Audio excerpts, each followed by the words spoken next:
What's up, everyone? Welcome to Program Your Remote.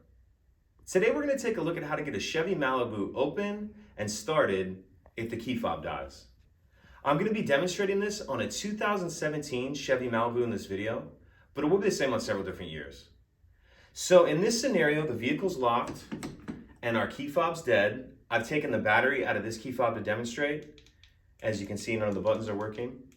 So the first thing we need to do is remove the emergency key that's in the bottom of the key fob. That's done by pressing this button here, and then the emergency key will slide out like that. Now we're going to use this emergency key to remove this cap on the driver's door. If we look underneath this cap, we see this little slot right here. So what we need to do is take our left hand and pull the door handle open just a little bit. Then we're going to push that emergency key all the way in that slot. And if you just wiggle it, it'll get it started, and then it'll pull off like that. Now, if this cap's never been off before on your vehicle, it may come off quite a bit tougher than that one just did. And when it's time for the cap to go on, you should leave this off until the end. But what you want to do is pull the door handle out like this, and then you want to start this side on first like that, and then snap it on.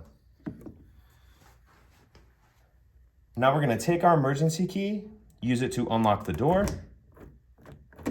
turn it to the left or counterclockwise. Once you have the door unlocked, it's a good idea to put that emergency key back in the fob just so we don't lose it. Now what we're going to do is after we open the door, the alarm is going to start going off. What we need to do is get in the vehicle, and we're going to place the key fob in what your owner's manual refers to as the transmitter pocket.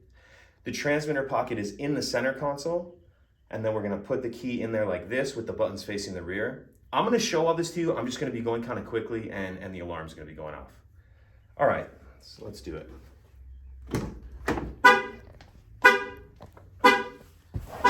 So get in,